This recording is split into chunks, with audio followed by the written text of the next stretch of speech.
Hi all, now we are starting our second paragraph of patriotism and sports. So, what he is saying in second paragraph.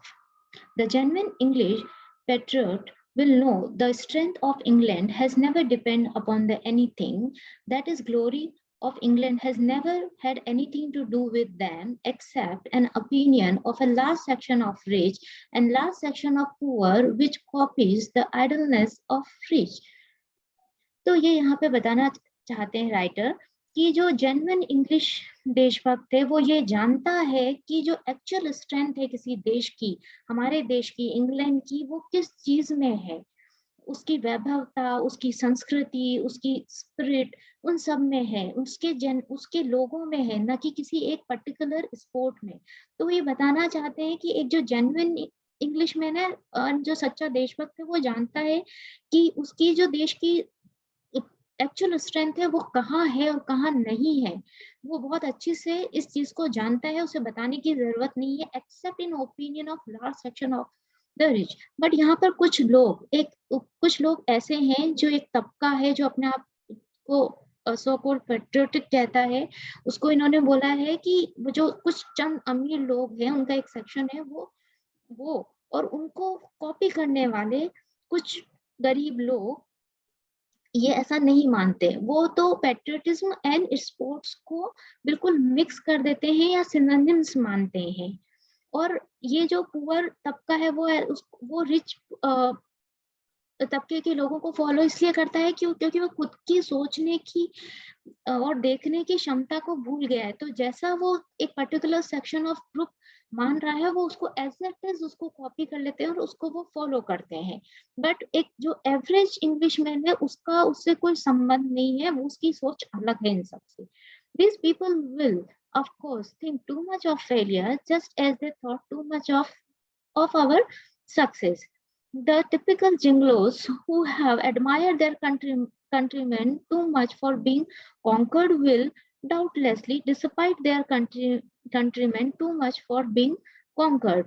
तो आगे वो बोलते हैं कि ऐसे जो लोग हैं वो देश के जो स्पोर्ट्स की जो फेलियर है, छोटे मोटे डिफीट पर भी वो लोग बहुत आरएनडी करेंगे, बहुत बात करेंगे, बहुत सोचेंगे, अपना दिमाग लगाएंगे और ऐसे ही वो सफलता पर भी अपना बहुत दिमाग लगाएंगे, डिस्कस करेंगे। और जो ये टिपिकल जिंगलो जो यहाँ पर रेफर किया है राइटर ने, वो बोलते हैं कि वो कंट्रीमैन को ऐसी विफलताओं के लिए बहुत एडमायर भी करेंगे और फिर उसी को बहुत ज्यादा कोसेंगे भी।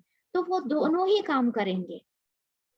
Now we'll take second second part of this paragraph. But the Englishman with any feeling of England will know that athletic failure do not prove that England is weak any more than athlete success proved that England was strong. मगर एक जो average Englishman है, जो genuinely देशभक्त है, वो ये जानता है कि एक पर्टिकुलर खेल में हारने से हमारा देश कमजोर नहीं हो जाएगा और एक पर्टिकुलर स्पोर्ट्स में जीतने से हम बहुत स्ट्रांग नहीं हो जाएंगे। The truth is that athletes, like all other things, especially modern, are essentially individual. वो एक जो स्पोर्ट्समैन है वो एक इंडिविजुअल इंसान है, वो अपना एक प्रोफेशन फॉलो कर रहा है। The Englishmen who win sporting prize are exceptional among Englishmen for the simple reason they are exceptional among the men. अब क्योंकि वो जो स्पोर्ट्समैन है उसने एक इनाम जीता है तो वो हम अंग्रेजों के बीच में भी बहुत एक्स्ट्रा ऑर्डिनरी हो गया और उस सेम रीजन के कारण वो जो वहाँ के जो पुरुष हैं उनमें भी वो एक्स्ट्रा ऑर्डिनरी हो गया है। बट इसमें कुछ भी ऐसा बट जो राइटर हैं वो इस चीज से बिल्कुल भी एग्री नहीं करते। वो बोलते हैं कि एक सिंपल स्पोर्ट्समैन सिर्फ अपना काम कर रहा है और उसको कोई उस के कंधों पर आप पूरे देश का दायित्व या देश के वैभव का दायित्व डाल ही नहीं सकते हैं, क्योंकि जैसे अमेरिका के लिए मिस्टर बर्नर खेलते हैं वैसे ही हमारे यहाँ का भी कोई स्पोर्ट्समैन खेल रहा है, तो उसमें ऐसा कुछ भी खास नहीं है। और कोई जो और आगे वो लिखते हैं कि they are so few There are so few of such people in the whole world, that is most of toes up whether they are found in this country or that country. वो हमारे पे तो depend ही नहीं करता है कि हम किस कंट्री में पैदा हुए, हम यहाँ पैदा हुए, हम वहां पैदा हुए. Now third paragraph. If anyone wants to simple proof of this, it is easy to find when a general English athletes are not exceptional Englishmen, they are generally not Englishmen at all. ये बहुत ही funny way में उन्होंने हमको बताया है कि अगर आपको कोई प्रूफ चाहिए तो आप ये देख सकते हैं कि जो बहुत महान जो इंग्लिश एथलीट्स हैं वो एक्सेप्शनल है, मगर वो इंग्लिश मैन ही नहीं है, वो अंग्रेज है ही नहीं, वो हमारे नेटिव से है ही नहीं, वो तो किसी और ही नेटिव से है. तो फिर वो जो देशभक्ति का जो दायरा आपने उस स्पोर्ट्स के लिए बनाया है वो कैसे सही साबित हो गया. एक तो आप एक देश को, आप एक स्पोर्ट्स, आप एक खेल को सिनोनिम बता रहे हैं देशभक्ति का, मगर उस स्पोर्ट्स के लिए जो खेल रहा है वो आप ही के देश का नहीं है, तो कैसे वो पेट्रियोटिज्म का सिंबल हो गया है. They are often representative of races of fish. The average tone is especially incompatible with athletes. For instance, the English are supported to rule the native of India in virtue of their superior hardiness, superior activity, superior health of body and mind. यहाँ पर वो एक example देते हैं Indians का कि हम अंग्रेज ऐसा क्यों सोचते हैं कि हमें इंडिया पे राज करना ही चाहिए, क्योंकि हम ऐसा सोचते हैं कि हम बहुत सुपीरियर है इंडियन से, हम हर तरह से उनसे विशेष हैं, से अलग हैं, क्योंकि हम बहुत एक्टिव हैं, हमारा दिमाग, हमारा शरीर उनसे अलग है, हम बहुत ही सुपीरियर हैं, इसलिए हम उन पर राज करना चाहते हैं. हम ये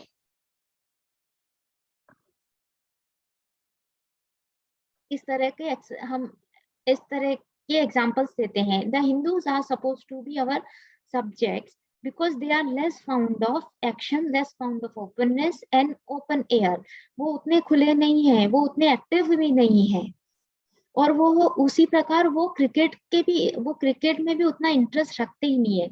Substantially, this is probably true that Indians are less fond of cricket.